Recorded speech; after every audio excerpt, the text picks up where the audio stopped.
जय गुरु जी, शुक्राना गुरु जी। सारी संगत को जय गुरु जी। संगत जी, आपको पता है, हमें किसी भी बात की टेंशन लेकर अपने घर का माहौल ख़राब नहीं करना चाहिए। हमें स्ट्रेस नहीं लेना चाहिए, नहीं तो हमारे पास रोग आ जाते हैं, टेंशन बहुत ज़्यादा हो जाती है। इसलिए गुरु जी हमें क्या समझाते हैं, तो चलिए इसी पर एक आंटी जी का सत्संग सुनते हैं, जिसमें उन्होंने इस बात को बहुत अच्छे से एक्सप्लेन किया है। ये सत्संग पूरा ज़रूर सुनिएगा, आपको बहुत अच्छे आंसर्स मिलेंगे। तो चलिए आंटी जी का सत्संग सुनते हैं। गुरु जी, संगत जी, आज मैं आप सभी के साथ अपना शुक्राना सत्संग शेयर करना चाहती हूँ। ओम नमः शिवाय, शिव जी सदा सहाय। ओम नमः शिवाय, गुरु जी सदा सहाय। तो अभी कुछ टाइम पहले की बात है, मैं लास्ट गुरु जी के बड़े मंदिर गुरु जी के बर्थडे पर गई थी। तो उसके बाद से मैं गुरु जी के बड़े मंदिर चाह कर भी जा ही नहीं पा रही थी। बार बार कुछ ना कुछ ऐसा हो जाता था जिस वजह से मैं बड़े मंदिर नहीं जा पाती थी। कभी मैं बिल्कुल रेडी भी हो जाती थी, बिल्कुल घर के नीचे भी पहुंच जाती थी घर से निकलने के लिए, और बाहर बारिश हो जाती थी, तो इस वजह से मेरा जाना रह जाता था। तो मैं बीच में गुरुजी से बहुत नाराज़ भी हो गई थी। मैं उनसे कहती थी कि आप नाराज़ हो मेरे से, आपने मुझे बुलाना नहीं बड़े मंदिर दर्शन देने के लिए। कहते हैं ना, गुरुजी की इजाज़त के बिना हम नहीं जा सकते। तो गुरुजी मुझे इतने प्यारे प्यारे मैसेजेस के थ्रू बताते थे कि मैं तो तेरे नाल ही हाँ, अगर तू नहीं भी आ पा रही तो कोई गल नहीं, हर चीज़ कुछ ना कुछ अच्छा ही होंदा, जिस वजह तो तू उत्थे नहीं आ पा रही है। तो एदा मतलब है नहीं कि मैं नहीं सुन रहा तेनू। ऐसे ऐसे गुरु जी के इतने प्यारे प्यारे मैसेजेस आते थे। गुरु जी ने सत्संग के थ्रू मुझे बताया कि ज़रूरी नहीं है कि हम जो सोचते हैं वो ही सही हो, गुरु जी की प्लानिंग कुछ और ही होती है। तो अगर मैं वहाँ नहीं जा पाई तो वो मेरे लिए ही अच्छा था।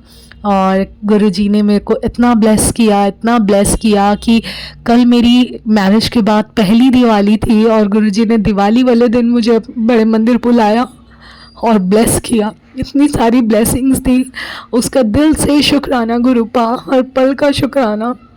मैं गुरुजी से इतने टाइम से कह रही थी कि गुरुजी, मेरी मैरिज के बाद पहली दिवाली है, आप हो ना मेरे साथ, आप आओगे ना मुझे दर्शन देने के लिए।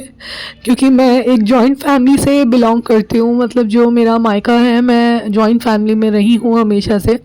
बट जहाँ मेरी मैरिज हुई है वहाँ मेरे हस्बैंड और मैं ही रहते हैं अकेले, बाकी दूसरे घर में मतलब रहते हैं मेरे ब्रदर इन लॉ और उनकी वाइफ। तो मैं गुरुजी से यही कह रही थी कि आप आओगे ना मेरे को ब्लेस करने के लिए, आप हो हर पल मेरे साथ ना।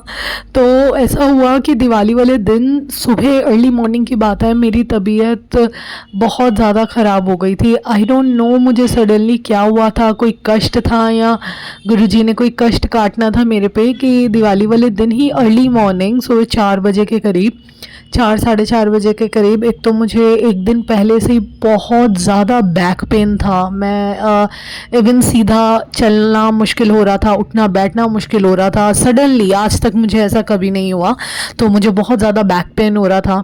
और उसके बाद मेरे को पता नहीं, मेरे साथ ऐसा कभी नहीं हुआ कि मैं इतना हाइपर हो जाऊं, या किस वजह से था मेरे को नहीं समझ पा रही।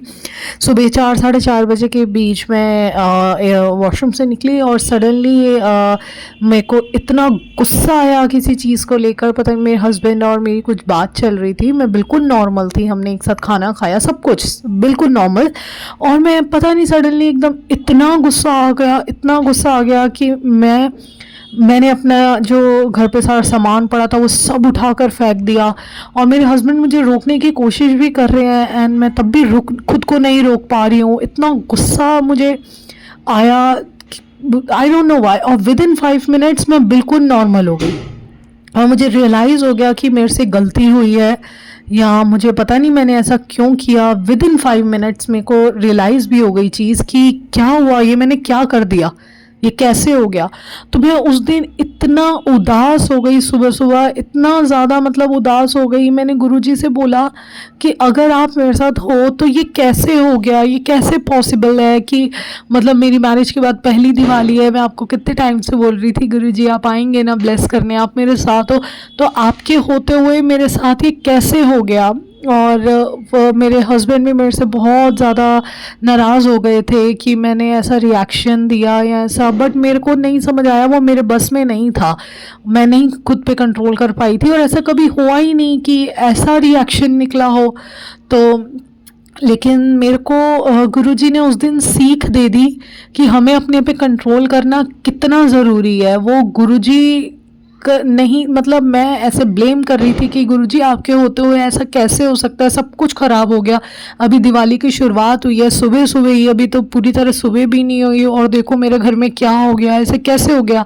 लेकिन वो गुरुजी ने ही मुझे सीख दी कि गुस्सा बहुत बुरी चीज़ है, हमें अपने खुद पे कंट्रोल करना बहुत ज़रूरी है, क्योंकि वो 5 मिनट का गुस्सा वो चीज़ कितनी ख़राब कर सकता है वो हम सोच भी नहीं सकते। लेकिन मैं दिल से गुरुजी का शुक्राना करती हूँ कि उन्होंने सब कुछ संभाल लिया, सब कुछ बहुत अच्छे से हो गया।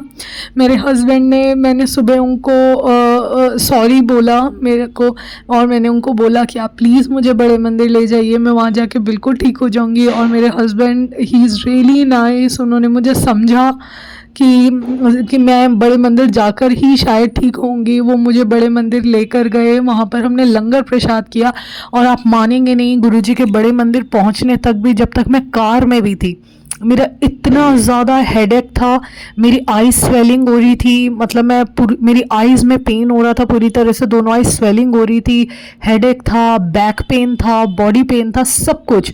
फिर भी मैं हिम्मत करके, बस मुझे ये था, गुरुजी आज मुझे बुला लीजिए, आज मुझे आपकी ब्लेसिंग्स की, आपके लंगर प्रसाद की बहुत ज़्यादा ज़रूरत है। और मुझे गुरुजी ने दिवाली वाले दिन बुलाया, और जैसे ही मैं मंदिर से बाहर निकल के गुरुजी का लंगर प्रसाद ही कर रही थी, क्योंकि वो पैक्ड प्रसाद था उस दिन, तो मैं अपनी कार में आके लंगर प्रसाद ही कर रही थी, और मैं बिल्कुल ठीक, ना मुझे बॉडी पेन हुआ, ना मुझे बैक पेन था, ना मेरा हेडेक था, ना मेरी आईज़ में पेन था, मैं बिल्कुल नॉर्मल हो गई, मैं बिल्कुल ठीक हो गई। और मैं समझ गई गुरुजी ने मुझे सीख दिया कि ये जो मेरा रिएक्शन निकला है, जो भी था, मुझे ज़िंदगी में कभी ये नहीं दोहराना। मैंने अपने हस्बैंड को भी सॉरी बोला कि आई एम रियली सॉरी, मैं नहीं समझ पाई थी ये क्यों हुआ।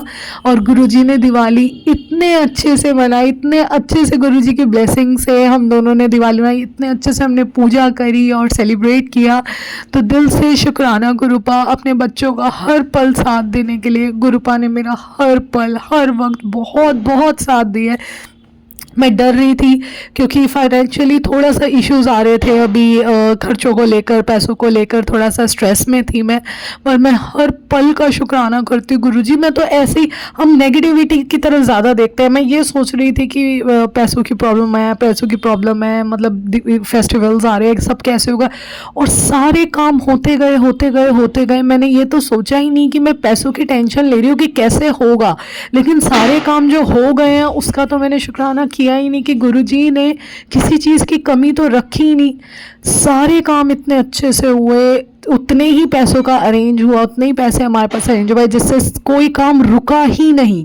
तो दिल से शुक्राना गुरुपा, हर पल का शुक्राना कि आपके होते हुए मेरा आज तक ना कोई काम रुका, और मुझे पूरा पूरा भरोसा है मेरा आगे भी कभी कोई काम नहीं रुकेगा। मैं बस आपसे यही अरदास करती हूँ गुरुजी, आप जानते हैं कि मैं आपसे बहुत टाइम से कुछ अरदास कर रही हूँ बस, और मुझे पूरा यकीन है कि मेरा आज तक कोई काम नहीं रुका, आगे भी कोई काम नहीं रुकेगा। आप मेरी लाइफ में जब से आपने मेरा हाथ थामा है, मिरेकल्स होते आए हैं और आगे भी मिरेकल्स होते आएंगे।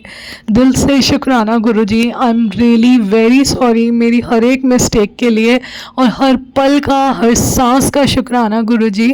मैं बस आपसे यही अरदास करूँगी कि सरबत दा भला करना, हर कोई अपने घर में खुश रहे, हर कोई अपने घर में गुरुजी ठीक रहे, हर एक को हेल्थ ब्लेस करना, हर एक का हाथ थामना, हर एक के घर ढेरों खुशियाँ और बरकत देना Guruji. Thank you so much for each and everything Guruji, I love you so much गुरुपा, thank you so much for each and everything. ओम नमः शिवाय, शिवजी सदा सहाय। ओम नमः शिवाय, गुरुजी सदा सहाय। Thank you so much aunty ji, आपने अपना सत्संग पूरे गुरु परिवार के साथ शेयर किया। संगत जी, आपको पता है गुरुजी हर पल हमारे अंग संग रहते हैं, हमें सिखाते हैं कि क्या हम सही कर रहे हैं और क्या गलत, हमें किस मार्ग पर चलने की आवश्यकता है। लेकिन हर किसी के घर में कोई ना कोई टेंशन ज़रूर होती है, लेकिन उस टेंशन को लेकर हमें अपना स्ट्रेस नहीं बढ़ाना चाहिए। हमें अपना स्ट्रेस नहीं लेना चाहिए, क्योंकि स्ट्रेस लेने से, टेंशन लेने से हमें रोग लग जाते हैं और फिर गुरुजी को वो भी ठीक करने पड़ जाते हैं।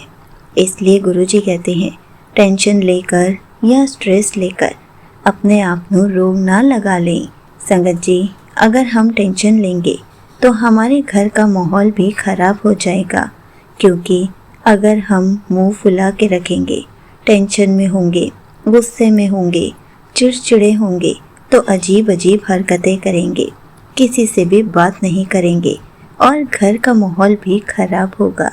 इसलिए कोशिश कीजिए, जब भी कोई टेंशन या स्ट्रेस आए, गुरुजी के पास जाइए, उनके स्वरूप के आगे हाथ जोड़िए और कहिए, गुरुजी, इस बात से बहुत टेंशन है, अब ये टेंशन आपकी, अब आप संभालो, इस टेंशन को कैसे दूर करना है, आप जानो इसे कैसे ठीक करना है।